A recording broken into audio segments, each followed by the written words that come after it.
Welcome to the Aconic Bookshelf. Today, we will be listening to the book title, Reclaiming Your Life from Destructive Habits and Thought Patterns. Break free. Choose better. Leave fully. Introduction: The battle within. Until you make the unconscious conscious, it will direct your life, and you will call it fate. Carl Jung. Every person, no matter their age, background, or circumstance, is engaged in a deeply personal battle. It's not one we wear on our sleeves. It isn't broadcast through our words or easily seen in our daily interactions. Yet it exists, quiet, persistent, and powerful. It is the battle between who we are and who we want to become. This internal struggle can be subtle or intense. Sometimes it whispers in the back of our minds as we reach for the cigarette, open that tab, skip that workout, scroll aimlessly through social media, or put off a goal one more day. Other times, it screams during moments of loneliness, frustration, self-hate, or hopelessness. We ask ourselves, why am I like this? Why can't I stop? What's wrong with me? The truth is, nothing is wrong with you. You're not weak. You're not flawed beyond repair. You're not broken. You are wired for survival, comfort, and short-term relief.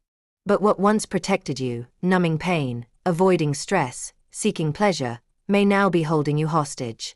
Habits like smoking, drug use, pornography addiction, laziness, procrastination, prejudice, comparison, and digital dependence are not just behaviors. They're signals, indicators that something deeper is asking for attention. We don't develop these patterns because we're evil or immoral. We develop them because we're human. At some point, these habits provided us with a sense of relief, control, or escape when we felt overwhelmed or powerless. They met a need, but now they may be destroying us. Slowly, quietly, habitually. This book is about freedom. The purpose of Rewired is not to shame you. It's not a list of rules, punishments, or lectures. You've likely already tried guilt as a strategy for change, and found it unsustainable. Shame keeps us in hiding. It paralyzes us. It tells us that we are our failures. But you are not your behavior. This book is about freedom, the kind that doesn't come from sheer willpower or external motivation, but from deep self-understanding. When you understand why you act the way you do, you gain the power to choose differently. When you learn to recognize the emotional, psychological, and neurological wiring behind your habits, you can begin to rewire them. Every chapter of this book is designed to help you understand the root of your behaviors, build tools to replace them with healthier patterns, strengthen your emotional resilience, reconnect with a sense of purpose and identity, reclaim your time, attention, and peace of mind. Whether you're fighting against an obvious addiction or a subtle pattern of self-sabotage, the battle within can be won not by force, but by awareness, patience, and intentional action. Why the battle exists. Let's acknowledge something up front. Being human is hard. We live in a world full of distractions, noise, pressure, and comparison. From a young age, we are taught to look outward for validation, for happiness, for meaning. We're flooded with messages that tell us we're not enough unless we're thinner, richer, more successful, or more popular. We're encouraged to numb discomfort instead of facing it, to scroll instead of reflecting, to compete instead of connecting. It's no wonder so many of us struggle with destructive habits. They are, in many ways, predictable responses to an overwhelming world. But here's the good news. What is learned can be unlearned. What has been wired can be rewired. You are not alone. If you've ever felt like you're the only one struggling, know this: you're not. Millions of people battle the same internal wars every day. What sets those who break free apart isn't perfection. It's persistence, honesty, and support. This journey is not about becoming superhuman. It's about becoming fully human, connected to your values, grounded in reality, and aware of your power to choose a better path, no matter how long you've walked the old one. Each time you choose discipline over distraction, presence over avoidance, growth over guilt, you weaken the grip of your old wiring. It's not easy, but it is possible. You can rewire your life. Change doesn't happen all at once. Rewiring is a gradual process. Like a path in a forest, the more you walk a new trail, the clearer it becomes and the more the old trail fades away. Your brain is not fixed. It's plastic. It changes with experience, repetition, and attention. This is called neuroplasticity, and it means you're not stuck. You can become the kind of person who doesn't smoke, who works with discipline, who doesn't need to escape into porn or hate or substances. You can become the kind of person who chooses connection, contribution, and clarity even when it's hard. But first, you must believe this. You are capable of change. You have the power to rewire your thoughts, your habits, and your life. This book will help you do that not through motivation alone, but through strategy, psychology, and compassion. Chapter 1. Breaking the Cycle. Understanding why we do what we do. Change happens when the pain of staying the same is greater than the pain of change. Tony Robbins. Every destructive habit, every self-sabotaging behavior, begins somewhere. We don't wake up one day and decide to wreck our health, relationships, or purpose. These behaviors evolve quietly over time, often in the background of our lives, woven into our routines until they become almost invisible. They feel automatic, inescapable. And yet, each one carries a message that something deeper within us is crying out to be seen, heard, and healed. This chapter is not about blame or shame. It's about understanding. Because until we understand why we do what we do, we will keep repeating it. You cannot defeat what you do not see. But once you shine a light on your habits, you take the first powerful step toward change. The science of habits. How the brain gets stuck. Habits are formed through a simple neurological loop. Cue, routine, reward. Let's break it down. Cue, a trigger, stress, boredom, loneliness, fatigue, activates the brain to start a behavior. Routine, you follow a specific behavior. Smoking, scrolling, binge-watching, avoiding a task. Reward, you feel temporary relief, distraction, or pleasure. This reinforces the loop. Over time, the brain starts linking the cue directly to the reward, and the routine becomes automatic. The more you repeat the loop, the stronger the neural pathway becomes. This is known as neuroplasticity, the brain's ability to change its structure through experience. Unfortunately, it doesn't judge whether those experiences are helpful or harmful. It just learns. This is why destructive habits can feel so hard to break. Your brain has been conditioned to expect a reward, and when you don't get it, it triggers discomfort, cravings, and even emotional distress. But here's the key: neural pathways can be rewired. The same mechanism that created the habit can undo it, with awareness, repetition, and new behavior patterns. The emotional roots of self-sabotage. Most self-destructive habits are not the problem. They are an attempt at a solution. They begin as a way to cope with something underneath: pain, insecurity, fear, trauma, rejection, or deep loneliness. Let's look at some common examples. Pornography, often used to escape emotional isolation, low self-worth, or unresolved intimacy issues. Procrastination, a way to avoid failure, judgment, or feelings of inadequacy. Substance abuse, numbs pain, anxiety, or unresolved trauma. Social media addiction, fills a void of boredom or insecurity by offering momentary validation. Racism, hatred, and unhealthy competition, often rooted in fear, identity confusion, or an internal sense of inferiority that seeks control through superiority. When you label a habit as bad, you ignore its function. But if you ask, what purpose is this serving? You begin to uncover what needs healing. Every behavior meets a need. The problem is that destructive habits often meet short-term needs while causing long-term damage. True transformation begins when you stop fighting the behavior itself and start listening to what it's trying to tell you. Why pain avoidance keeps us trapped. Our society has taught us that pain is something to be avoided at all costs. We medicate discomfort. We distract from sadness. We numb anxiety. But pain is not the enemy. It is a messenger. It tells us what needs attention, what needs healing. When we avoid emotional pain, we don't eliminate it, we delay it. And often, the longer it goes unaddressed, the deeper it grows, showing up in our habits, health, and relationships. Here's the paradox. The path to freedom often passes through pain, not around it. Instead of asking, how do I stop this habit? Ask, what pain am I avoiding? When you face the pain, the behavior loses its power. The myth of willpower. Most people think they just need more willpower to break bad habits. But willpower is a limited resource. Studies show that it gets depleted throughout the day by stress, fatigue, hunger, and decision-making. You can't rely on willpower alone because it eventually runs out. What you can rely on is structure, systems, and identity. Structure. Design your environment to support change. Remove triggers. Add friction to the habit you want to break. Systems. Replace old routines with new ones that offer a similar reward. E.g., use a 5-minute walk instead of a cigarette to relieve stress. Identity. Shift your self-image from someone who's trying to quit to someone who values health, focus, or purpose.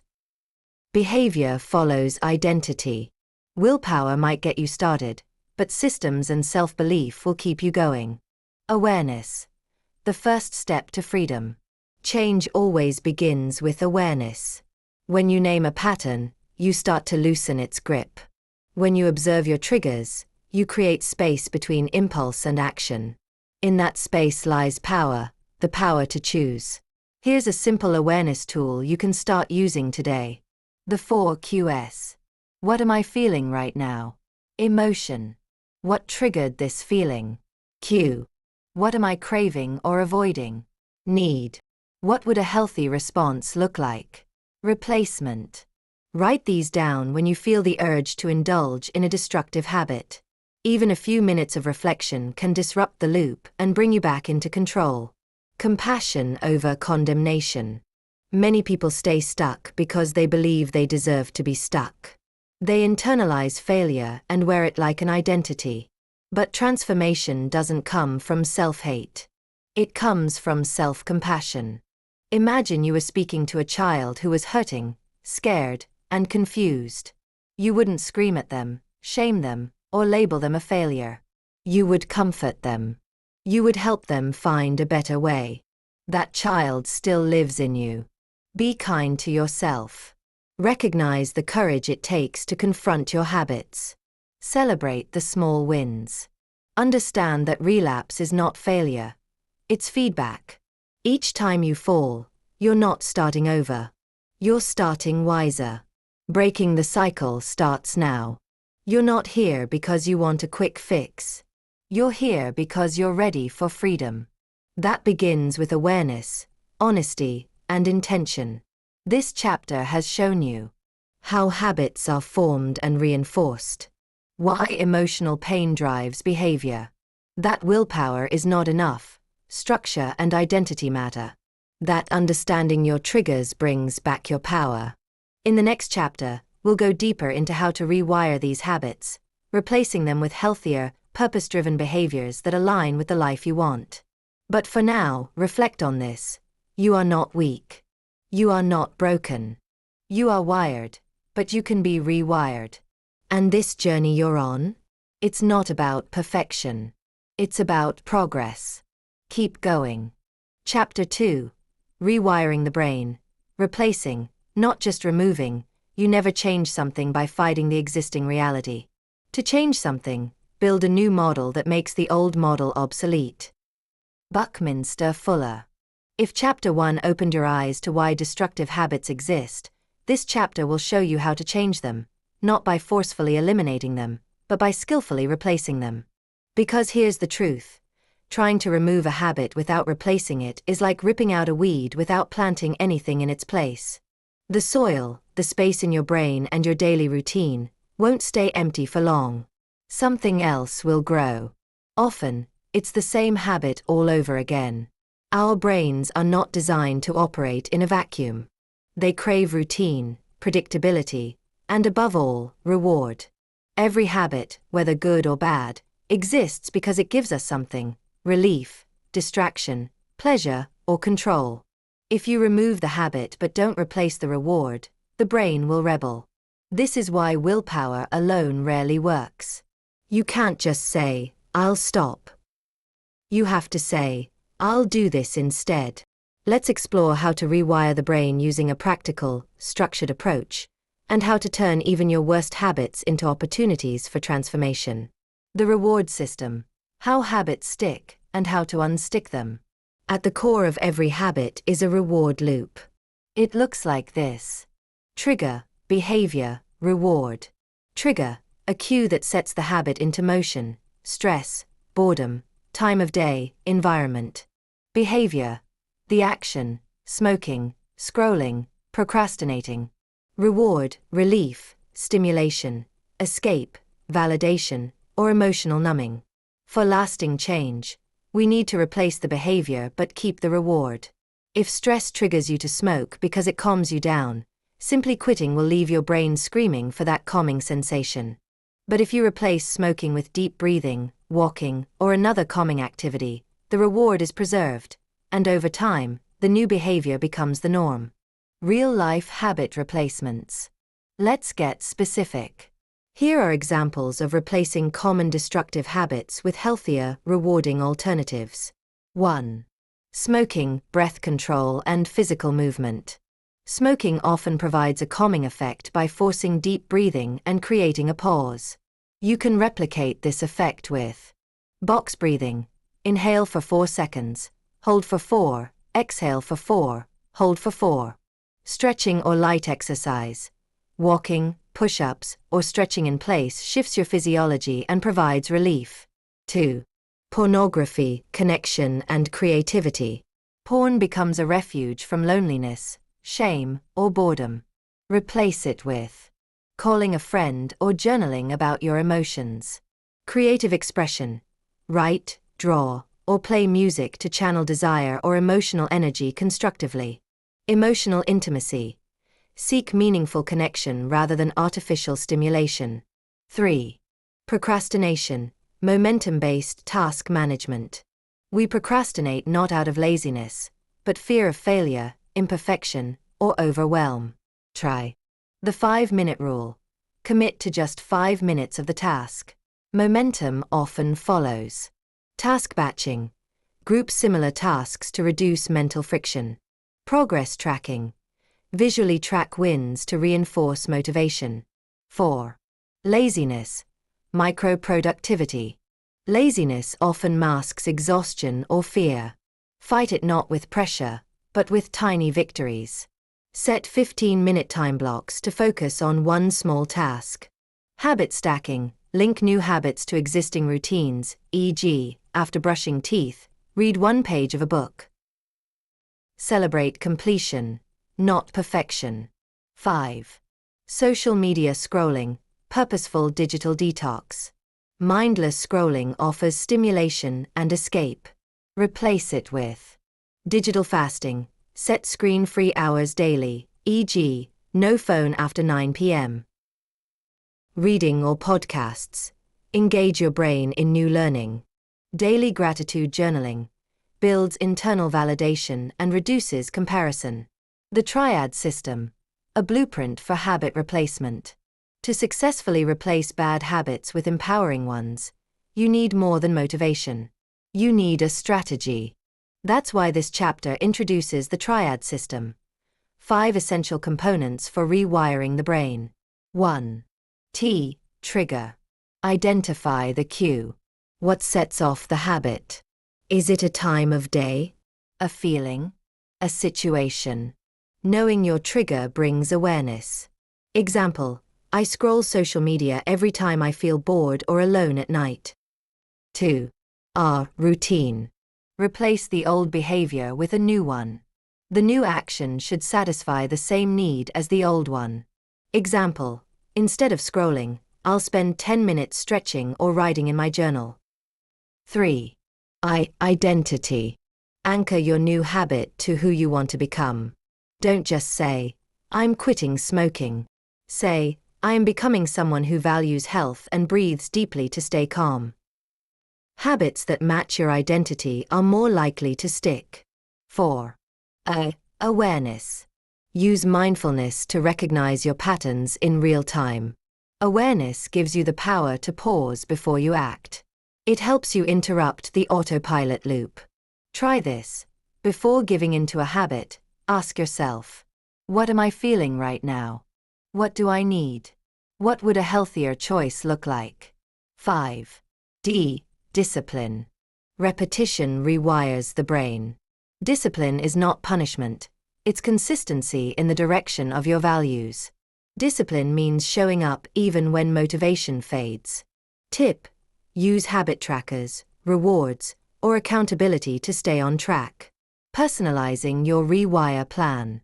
Here's a step-by-step method to apply the triad system. Choose one habit to replace. Start small. Don't try to change everything at once.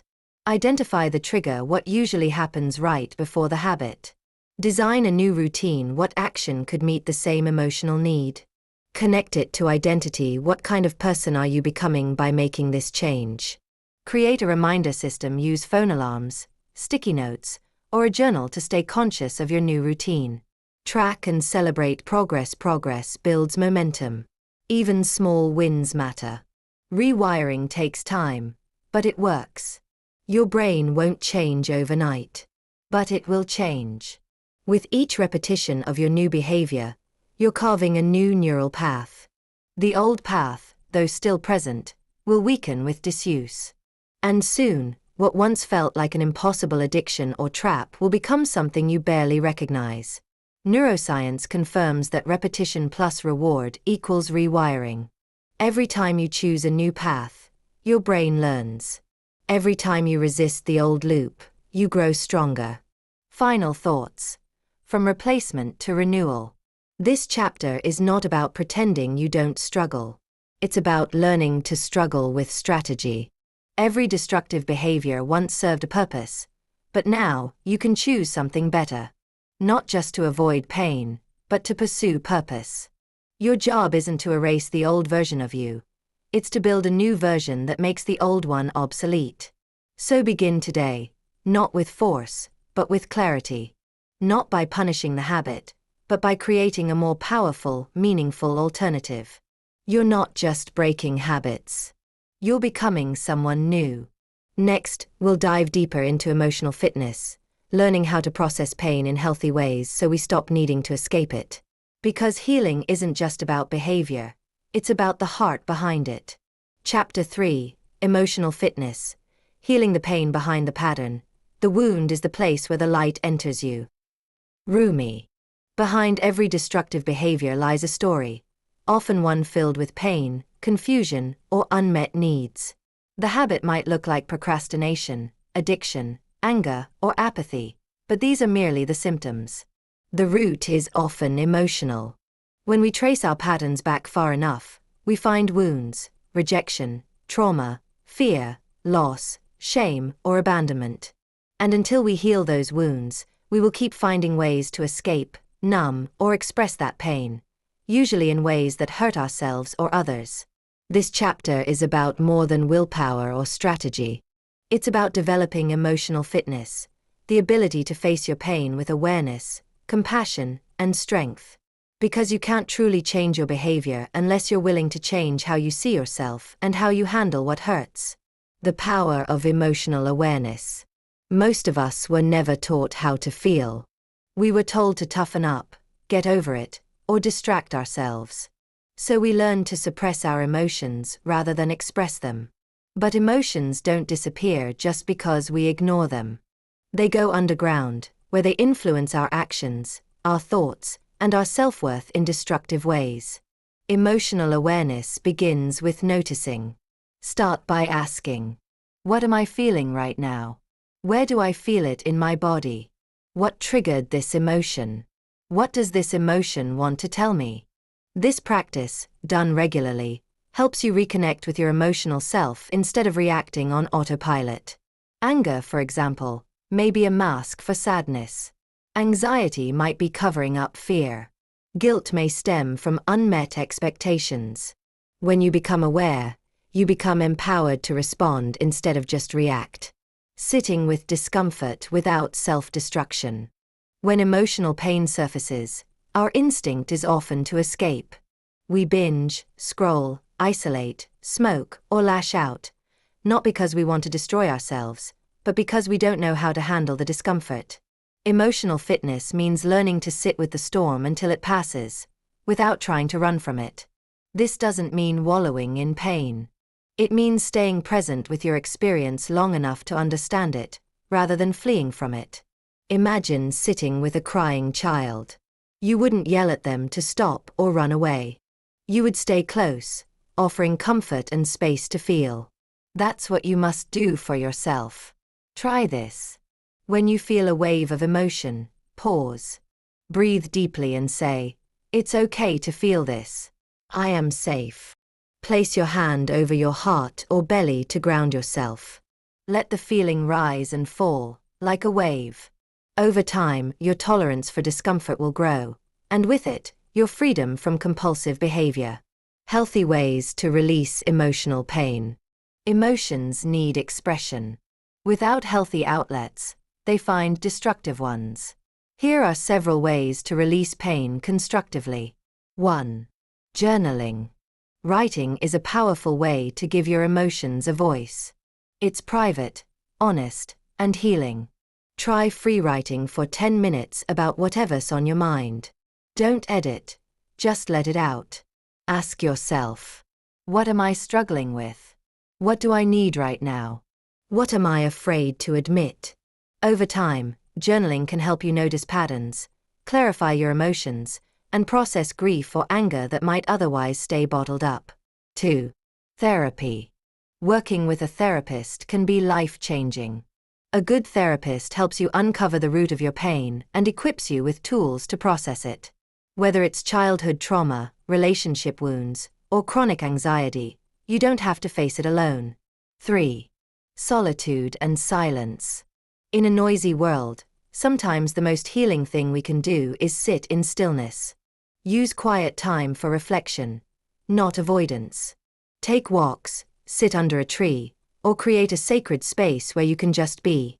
Solitude allows your emotions to surface without judgment. 4. Prayer or meditation.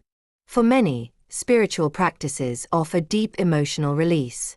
Whether it's praying to a higher power, meditating on peace, or reciting affirmations, these moments create a sense of connection beyond your pain. 5. Creativity.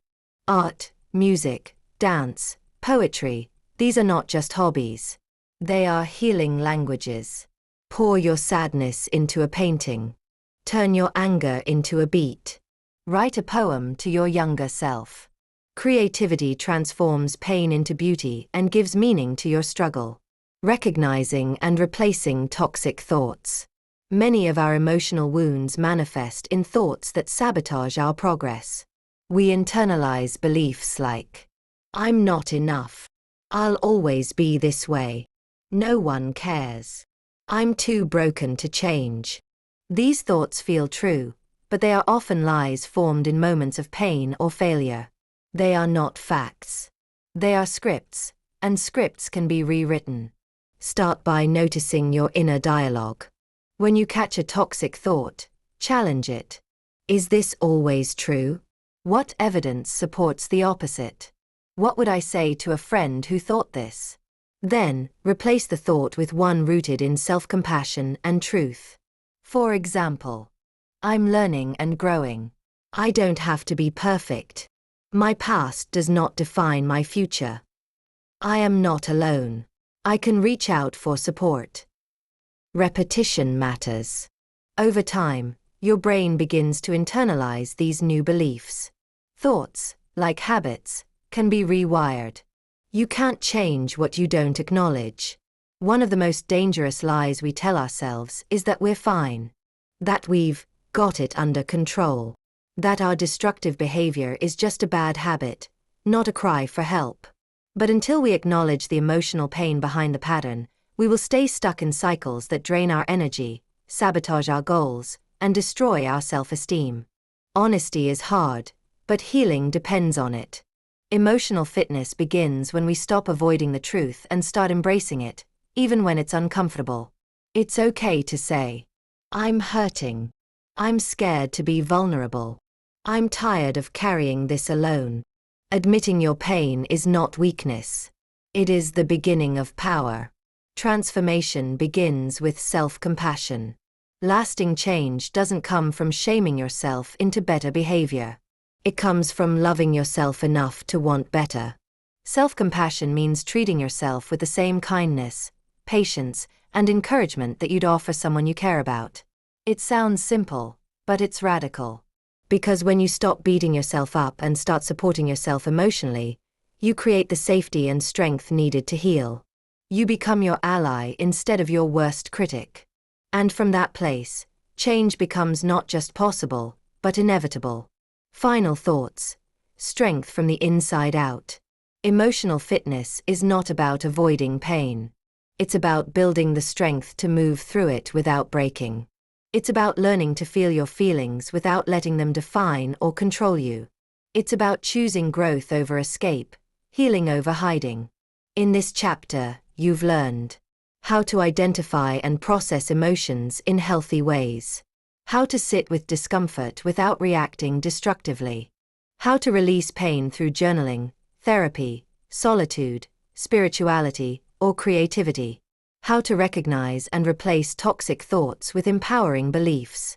As you build emotional fitness, you're not just healing your wounds, you're becoming someone who can carry their pain with grace, who can respond to struggle with compassion, and who no longer needs to run from what hurts. And the next chapter, we'll explore how to overcome toxic comparison, hate, and insecurity by building a mindset rooted in self-worth and empathy for yourself and for others. Because when your heart is whole, your life begins to follow. Chapter 4, Mind over Mirror. Ending comparison, competition, and hate. Comparison is the thief of joy. Theodore Roosevelt. In a world that constantly urges us to look around, we've forgotten how to look within. The modern mirror isn't glass. It's a glowing screen filled with highlight reels, filters, follower counts, and constant status updates. We scroll, compare, judge, and resent, not just others, but ourselves. Every post, every success story, every curated image becomes a reflection we hold up to our own life, asking, "Am I enough?" This isn't just about vanity. It's about survival in a toxic system that feeds on our insecurity. A system where racism, classism, and hate are sustained by narratives of division. Unhealthy competition teaches us to win at all costs. Where social media doesn't just connect us, it traps us in a cycle of judgment, jealousy, and emotional depletion. But here's the truth. We were never meant to outshine one another. We were meant to uplift each other. Human dignity, not domination, is the foundation of a thriving life. And the path to freedom starts in the mind, by choosing what we reflect on, and what we reflect to the world. This chapter is about breaking the mirror of false comparison and rediscovering your unique identity, your voice, and your power, not over others, but for others. Dismantling hate through empathy and self-inquiry. Hate is not born, it is taught. Whether it appears as racism, classism, xenophobia, or any other form of prejudice, it is a symptom of fear, ignorance, and inherited pain. It thrives in the absence of understanding. But when we begin to look beyond the surface and listen with empathy, hate starts to dissolve. If you've been taught to hate, directly or indirectly, it's not your fault. But it is your responsibility to unlearn it. Start with self-inquiry. Where did my beliefs about others come from? Who benefits from my holding on to these beliefs? Have I ever sat with someone different from me and listened to their story? Empathy is the antidote to hate. You don't have to agree with someone to respect their humanity. When you choose to see people as individuals, not categories, you begin to recognize shared pain, shared hopes, and shared worth. Action steps. Read books and listen to voices from cultures, races, and backgrounds different from your own. Ask questions with humility and listen without defensiveness. Speak up when you witness racism or prejudice, even when it's uncomfortable.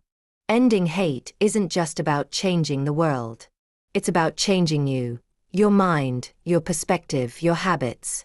Because every act of empathy weakens the walls that divide us. From comparison to self-respect and service. Comparison is a trap that distorts our self-worth. It turns someone else's strength into our insecurity. Their progress becomes our perceived failure. But comparison is always a partial view. You're comparing your full reality to someone else's filtered image. To break the cycle, you must shift from comparison to self-respect. That means defining your value from the inside out, not the outside in. You are not behind. You are not less.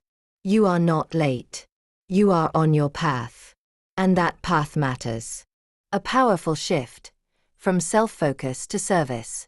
When you feel small, try helping someone else. Serving others redirects your energy from self-judgment to purpose. You stop asking, "Do I measure up?" and start asking, "How can I lift someone else?" Service breeds confidence, not through status, but through meaning. Try this. Write a list of your unique strengths and how you can use them to help others. When you feel tempted to compare, ask, "What can I create or contribute right now?" Practice daily affirmations rooted in gratitude, not achievement. Compete with your past self, not other people. Not all competition is bad. The right kind of competition can fuel growth. The problem is who we're competing against. When your sense of success depends on outperforming others, you'll always feel threatened, no matter how well you're doing. There will always be someone richer, smarter, more attractive, or more successful, at least on the surface. But when your competition is your past self, everything changes. It's not, "Am I better than them?" It's, "Am I better than I was yesterday?" This mindset shifts your focus to progress over perfection. It allows you to grow at your own pace and celebrate every step. Track your growth. Keep a journal of small daily wins. Compare your current habits, mindset, and responses to where you were 3 months ago. Set personal benchmarks that have nothing to do with others' expectations. Celebrate effort, not just outcomes. You are not running their race. You're running yours. Detoxing from digital distortion. Social media is a double-edged sword. It connects and informs, but it also distracts, distorts, and divides. When used without boundaries, it becomes a breeding ground for insecurity and mental exhaustion. We lose hours scrolling through curated perfection, measuring ourselves against illusions. It's time to take your power back. Digital detox strategies. Audit your feed. Unfollow accounts that make you feel inferior, anxious, or angry. Curate a feed that inspires and uplifts. Set limits. Use app timers. Schedule tech-free hours, especially first thing in the morning and before bed. Replace, don't just remove. Instead of mindless scrolling, read, journal, call a friend, go outside, create something. Your mind needs time to be still. Your heart needs time to be real. Detoxing from digital toxicity is not about quitting technology. It's about using it with intention. Finding and trusting your true voice. In a world obsessed with status and validation, finding your authentic voice is a revolutionary act. Your voice is the bridge between your values and your actions. It's how you express truth in a world of noise. But first, you must listen to your heart, to your intuition, to your own story. Ask yourself, what do I stand for? What breaks my heart? What excites my soul? What would I say if I weren't afraid of judgment? Your voice might not be loud. It might not please everyone. But it is yours. And when you stop trying to mimic others, you'll find a power that's impossible to fake. Final thoughts. From division to dignity. This chapter is not about pretending the world isn't broken. It's about choosing to be whole anyway. Comparison, hate, and unhealthy competition shrink us. They pit us against each other and steal our peace. But dignity, the belief in our worth and the worth of others, restores us. It builds bridges where there were once walls. You don't have to win someone else's race. You don't have to hate what you don't understand. You don't have to prove anything to anyone. You are enough. You are worthy.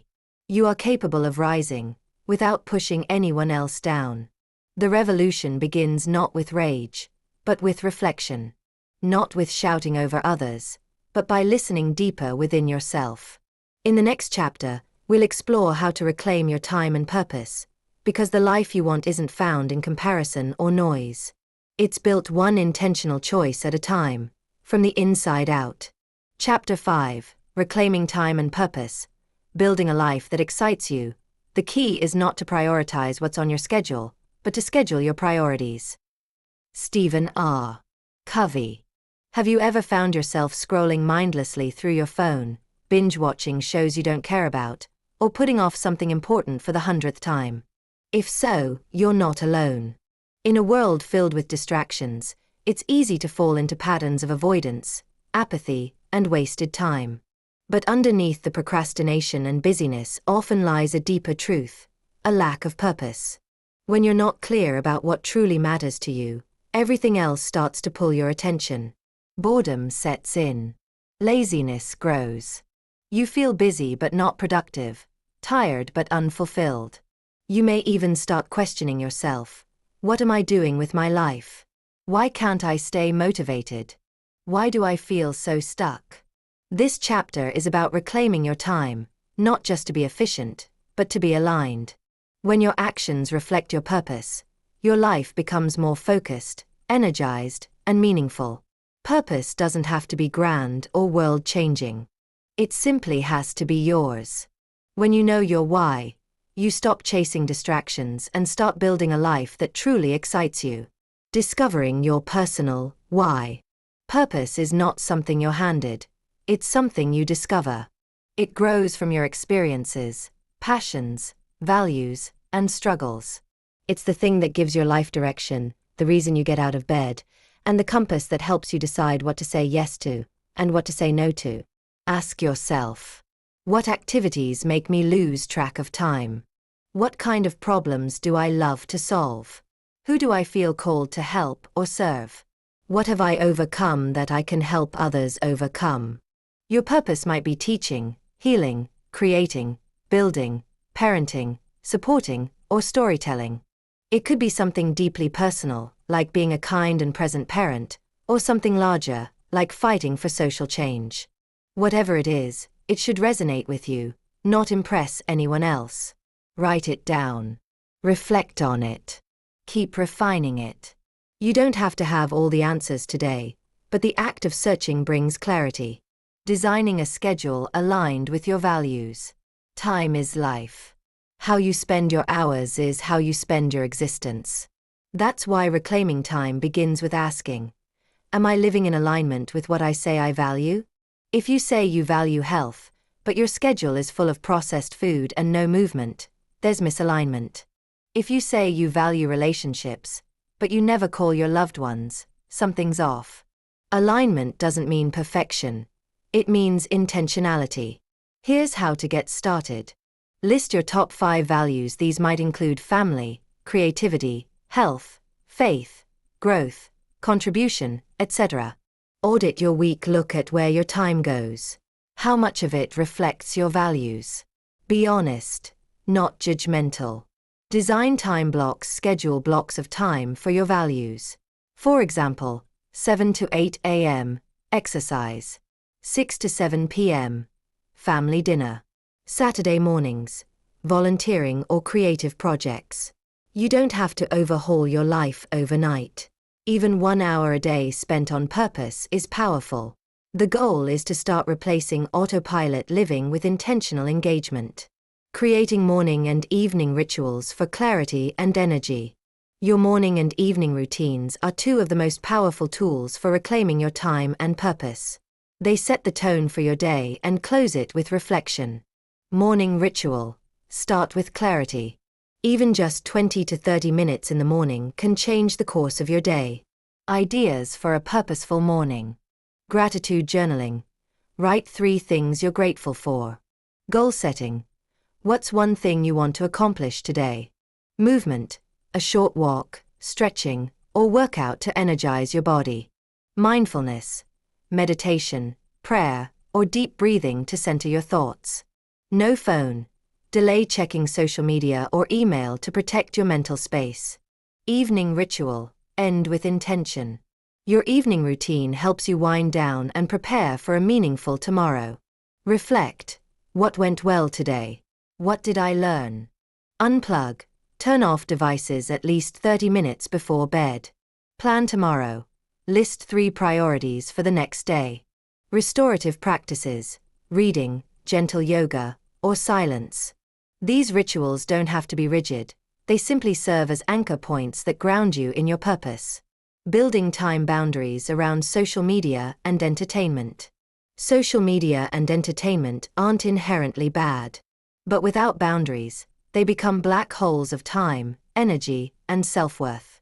The average person spends 2 to 3 hours per day on social media. That's over 1,000 hours a year.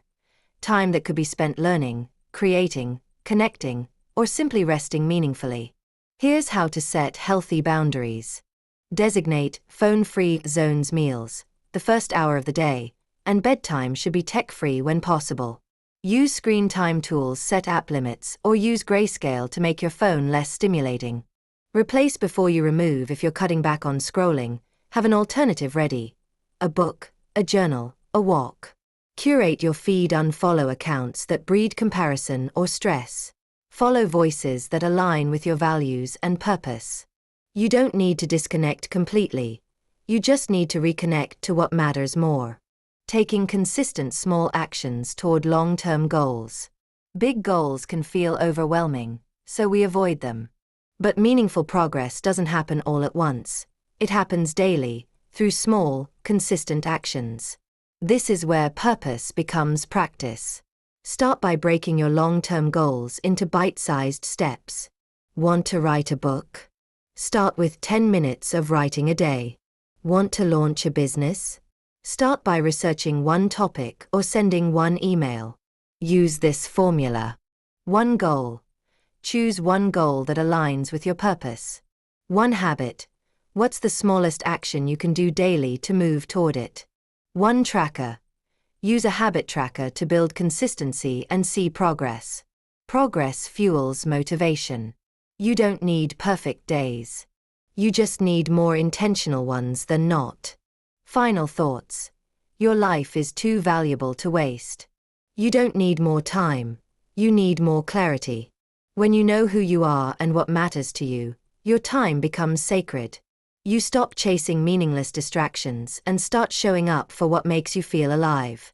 In this chapter, you've learned how to discover your personal why, design a life that reflects your values, build rituals that bring clarity and energy, set boundaries with technology and distraction, take consistent small actions toward meaningful goals. The world is full of noise. Purpose is your signal. When you build a life that reflects your values, you won't need motivation, you'll have momentum. When your schedule aligns with your soul, you'll wake up not just to another day, but to your day. In the next chapter, we'll address the most critical turning point of all: choosing life itself. Whether you're battling suicidal thoughts or simply searching for meaning, the next chapter will remind you that your story is not over, and your future is worth fighting for. Chapter 6.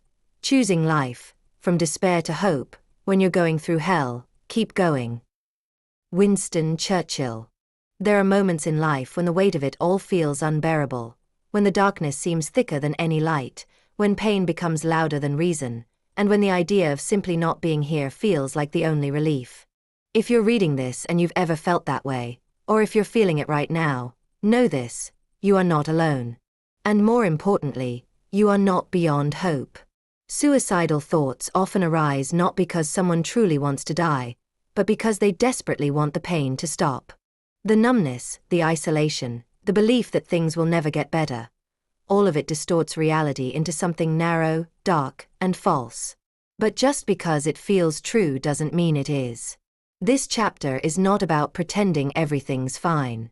It's not about toxic positivity or shallow advice. It's about survival. It's about choosing life, not out of guilt, not out of obligation, but because there is still something inside you worth fighting for, even if you can't see it yet. Your story isn't over. This might be the turning point. The silent weight of despair. Suicidal ideation doesn't always look dramatic.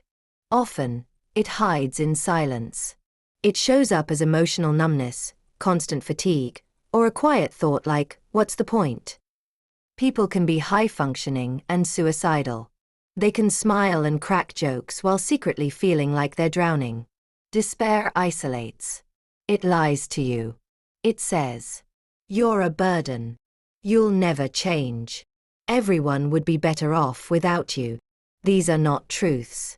These are symptoms of emotional pain, temporary, treatable, and survivable. If your mind is telling you that you don't matter, remember that's not your soul speaking, it's your suffering. And suffering has a way of shrinking our world until we forget how vast and full of potential it truly is. The power of connection and speaking up.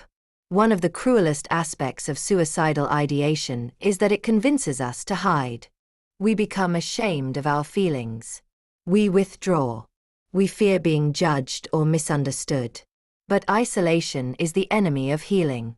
If you're in pain, you must speak. To a friend. A therapist. A hotline. A support group. Even a journal. What matters is getting the storm out of your head and into the light. Connection doesn't require you to have all the answers. You just need to say something as simple as, I'm not okay. I don't want to die, but I don't know how to keep living like this. Can you sit with me? You don't need to be fixed. You need to be heard. And if someone opens up to you, listen. Be present. Don't try to solve it right away. Your presence, your undivided attention is sometimes the most powerful thing you can offer. Reframing failure and brokenness. Much of what drives suicidal despair is the belief that we've failed to live up to expectations, failed to fix our mistakes, failed to be enough. But failure is not the end of your story.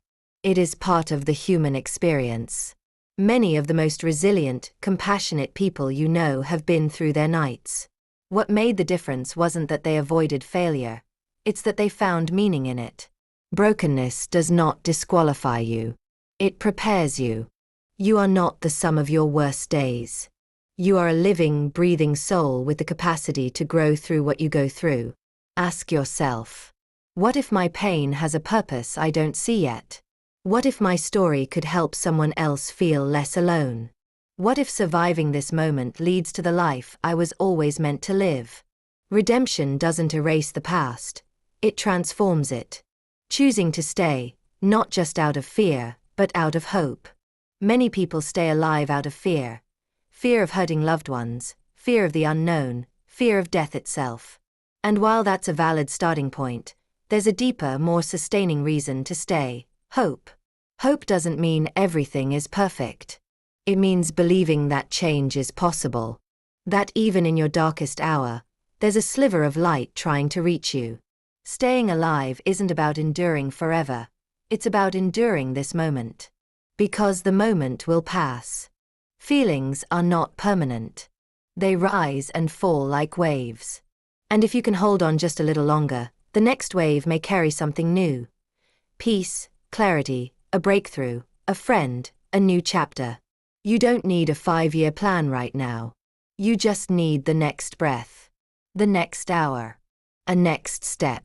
Stay for the sunrise you haven't seen yet. Stay for the laughter you haven't heard. Stay for the version of you that hasn't arrived yet. Building a life worth staying for. Recovery isn't just about not dying. It's about starting to live again. Slowly, gently, one intentional choice at a time. Here are some building blocks for a hopeful life. 1. Create a safety plan. Have a list of people to call, places to go, or actions to take when the thoughts get loud. Include emergency contacts and professional resources. 2. Start a daily anchor. Whether it's journaling, a morning walk, prayer, or music, find one small ritual that grounds you in the present moment. 3. Seek professional help. There's no shame in needing therapy, medication, or hospitalization. Mental health is health. Just as you'd treat a broken bone, treat your wounded mind with care. 4. Build a support circle. Find people who uplift you. You deserve to be surrounded by those who see your worth, even when you can't. 5. Redefine purpose. You don't need a massive mission. Maybe your purpose today is to love your dog, to write one sentence, to help one person, to smile once. You matter. Always. If no one else has told you today, let this be the moment. You are worthy. You are lovable. You are needed. You are not alone. Your life has value beyond what you've accomplished, beyond what you've failed at, beyond what you've endured. Just your existence, your breath, your heartbeat, your story, is enough. Healing isn't linear. Some days will be hard. But those days do not erase the progress you've made. They are just reminders to slow down, ask for help, and keep going. Final words. Your story isn't over. This book began with the idea of rewiring your habits and healing your patterns. But underneath every technique, every strategy, and every chapter is one quiet, unwavering truth. Your life is worth living. Not because it's perfect. Not because you've figured it all out. But because within you is a spark that has not gone out, and it never will. You've made it this far. That alone is a miracle. And from this point forward, you are free to write the next chapter. One filled with strength, compassion, intention, and yes, hope. Stay. Breathe. Begin again. Because even in your darkest moments, life still wants you here. And so do we. Conclusion. The choice is yours. The greatest glory in living lies not in never falling, but in rising every time we fall. Nelson Mandela. You were not born with these destructive patterns. You didn't enter the world addicted to distraction, drowning in comparison, numbing your pain with substances or screens. You learned these behaviors, consciously or unconsciously, as ways to cope, survive, or feel something in moments when life felt overwhelming. And because you learned them, you can also unlearn them. That is the heartbeat of this book. Not perfection. Not performance. But possibility. The possibility that no matter where you are right now, whether you're healing from trauma, battling addiction, struggling with your mental health, or simply searching for meaning, you have the power to choose a new direction. To rewrite the story. To reclaim your time, your voice, your peace, and your purpose. This book has not promised quick fixes or magic formulas. It has offered you tools, emotional, psychological, and practical. You've learned how habits form and how to replace them. You've discovered how emotional pain fuels behavior and how healing begins with awareness. You've explored how comparison, hate, and purposelessness rob us of our humanity, and how empathy, intention, and self-respect bring us back to life. But none of this matters unless you act. Reading a book can inspire you, but transformation happens through application. The real work begins now, in the quiet decisions you make each day. Choosing to pause instead of react. Choosing to reach out instead of withdraw. Choosing to stay when everything in you wants to run. Choosing to believe that, despite your past, you still deserve a future. You are not weak. You are not broken. You are not too far gone. You are becoming. And becoming takes time. Be patient. Healing is not a straight path. You will have setbacks. You will face resistance. Some days will feel like progress, others like regression. That's not failure, that's the process. Be patient with yourself the way you would be with a child learning to walk. You wouldn't shame a child for stumbling. Don't shame yourself either. Growth doesn't happen in big, dramatic leaps. It happens in tiny, often invisible, daily choices. Drinking water instead of another soda. Journaling instead of numbing. saying no to a toxic friend, turning off your phone to sit in silence. These are the moments where you rewire your life. Be bold. Fear will try to keep you where you are. It will whisper, stay comfortable. Stay numb. Stay hidden. But comfort is not the same as peace. Numbness is not the same as healing. Hiding is not the same as safety. Be bold enough to feel again. To fail and try again. To say what you need. To go to therapy. To walk away from the thing that's slowly killing you. To pursue the thing that scares you and excites you at the same time. Boldness doesn't mean you don't feel fear. It means you move forward anyway, because your why is stronger than your what-ifs. Be kind to yourself. The world is already full of criticism. Don't add your voice to the chorus that tears you down. Be the voice that says, I'm trying. I'm learning. I don't have to be perfect to be worthy. I forgive myself. Self-compassion is not weakness. It's a strength. It's the soil where transformation grows. The more you learn to love yourself through the process, the more capacity you'll have to love others without judgment or fear. The world needs you. More than ever, the world needs people who are awake, not just intellectually, but emotionally. People who can sit with pain without numbing. Who can connect without comparing. Who can lead with vulnerability, honesty, and integrity. The world doesn't need more perfect people. It needs more healed people. People who've faced their shadows and still choose light. People who've sat with despair and still choose life. People who've been broken but are brave enough to rebuild. You are one of those people. So now, the choice is yours. Will you go back to what is familiar, even if it's destructive? Or will you step forward into what is unknown, but healing? You don't need to have it all figured out. You just need to begin. Start small. Start messy. Start now. Rewire your life. Not because you're broken, but because you're becoming who you were always meant to be. And that, more than anything, is worth fighting for. Thank you for listening to Reclaiming Your Life from Destructive Habits and Thought Patterns until the very end. We hope you found the insights and guidance helpful as you navigate your journey. If you enjoyed this book and found it relatable, please consider sharing it with your friends and family. Don't forget to subscribe to our channel for more content that speaks to your experiences and aspirations. Your support means a lot to us. Until next time, keep exploring and pursuing your passions.